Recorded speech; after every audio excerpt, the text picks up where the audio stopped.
Како ја оценувате моменталната состојба на ромите во државата? Прво сакам да ве поздравам вас, да ги поздравам вашите гледачи и во однос на прашањето, лично јас кога бе оценувал состојбата во зависност од самите прилики во нашата држава и кога би направил една компарација, споредба со ромите во другите држави и би оценувал од 1 до 5, би кажал 3 плюс или 4. Што значи тоа? За ние, за разлика од другите држави, како роми во нашата држава, ги уживаме апсолутно огромен број на права. Единствени сме во светот што сме внесени во преамбулата на Уставот и не као етничка заедница, као дел од народ. Значи таква една состојба нема никаде со ниедни роми во светот. Втората состојба која би исто доаѓа 8 април, меѓународниот ден на ромите, кај нас е внесено 8 април како празник на ромската заедница, неработен ден и го прославуваме на особен посебен начин. Што значи тоа?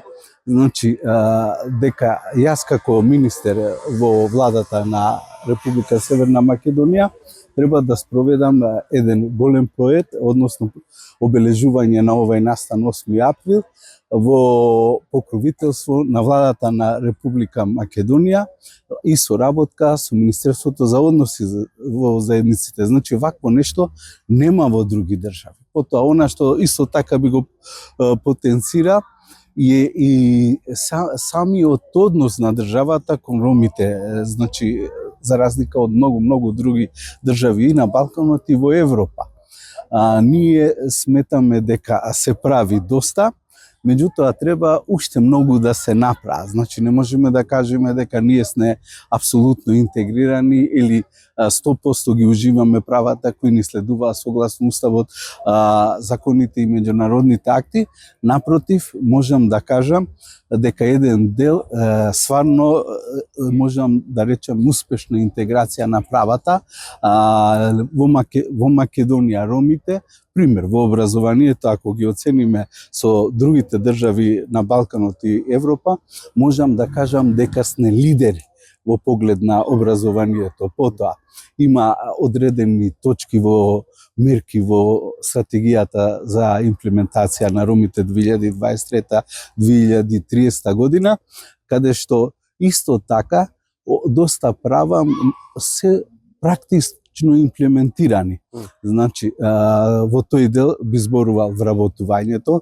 Ние уште 2007 година за прв пат со 5 вработувања во државните органи, во администрацијата, министерствата и многу други директорати, започна исто така влез на ромската заедница во институциите на системот. Во поглед исто на запишување, кредити, студентски, потоа други некои субвенции, исто ромите во нашата држава предначат во однос на другите.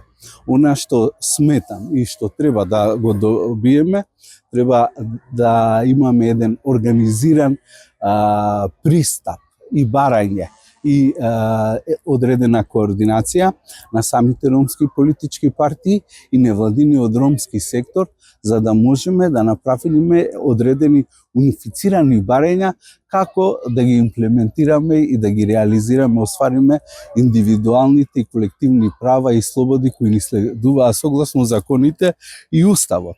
Дали сметате дека постои реален напредок на ромите во нашата држава? Апсолутно би сакал да кажам дека постои таков еден напредок и тој напредок се чувствува уште од 2008 година навака. Меѓутоа, ако збориме во овие моменти сега, она што се случува, јас би рекол дека живееме во една специфична општествена состојба и надворешна политика, во смисол, знаете дека има веќе неколку војни се водат во светот, кои и директно учествуваат во нашите можности да реализираме и као влада и поединечно као етничка заедница, односно дел од ромскиот народ, одредени барања, односно да направиме одредени стратегии за решавање на повисоки барање на ромската заедница. Има напредок, меѓутоа може уште повеќе да се направи. Тоа треба ние сами да го поставиме као прашања, као потреби и да бараме организирано, да кажам со одредени политики, како да дојдеме до реализација на тие права. Значи, во овие денови сакам да потенцирам дека нашиот кабинет во соработка со други субјекти кои се надлежни и помагаат во имплементација на стратегијата на ромите, правиме обид на републичките акцијски планови да се организираат што подобро во барања и во стратегии како може да ги имплементираме во текот на наредните недели, месеци, односно во оваа година. Секојаш може подобро да се направи. Што за вас представува Светскиот ден на ромите? Па видите, 8 април на некој начин тоа покажува она што треба сите да го правиме и она што претходно го кажавме, еден организиран пристап кон решавање на генералните проблеми, општествено, политички, економски и културни, со кои се соочуваме во секојдневниот. Ја не би рекол дека треба го славиме, иако е државен празник и загарантиран со законот за празници, јас лично го обележувам тој ден, го обележувам да се посетиме на нашиот аманет, на ојне луѓе кои биле на Конгресот 1971 година, кои ги поставија темелите за развитокот на модерен пристап на ромското прашање и проблемите, односно интеграцијата не само на ромите во нашата држава, генерално во целиот свет.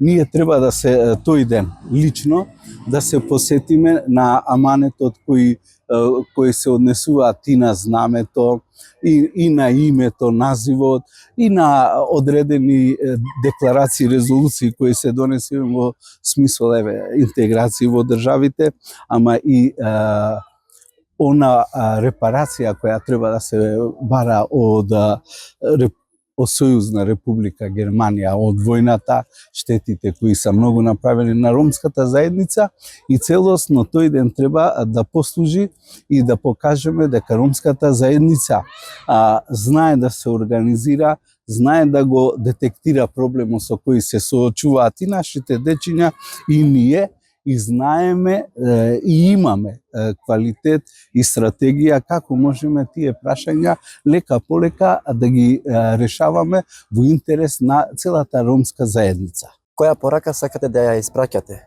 на овој ден на нашите роми, кај да се? Значи, јас би сакал да им го честитам денот 8 април, меѓународниот светскиот ден на сите роми во светот, без разлика каде се наоѓаат. Тој ден треба да биде посетник и да го обележиме како наш аманет, како наша задача, како организирање на еден целосен механизам во сите држави, не само во нашата држава, да ги решаваме лека полека сите права, индивидуални и колективни, загарантирани, како што кажав претходно, со законите, меѓународните акти, и како полека да овозможиме влез во институциите на системот. Ние ги имаме тие можности. Пример, ако зборуваме во нашата држава, ние имаме многу млади дечиња, девојки и момчиња кои веќе имаат завршено факултети, бројките може да се бројат не по еден или два како што беше одредено време, напротив може да има и стотиња.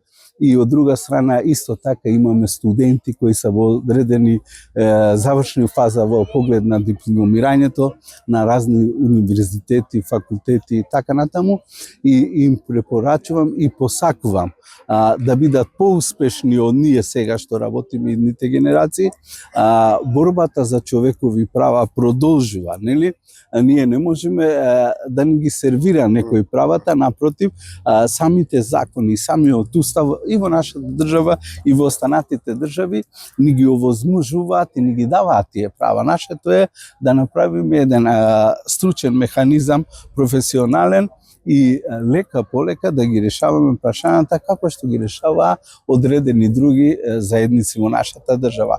Верувам дека тоа за неколку години, дали 5, 10 или 20 треба да постане реалност и тој аманет да оди од генерација на генерација, како еден ден можеме да кажеме дека имаме влез во институциите на системот, во самата држава и дека можеме да она што ни е загарантирано со уставот и меѓународните факти да ги реализираме и да ги уживаме сите права кои ни ги дава самата држава.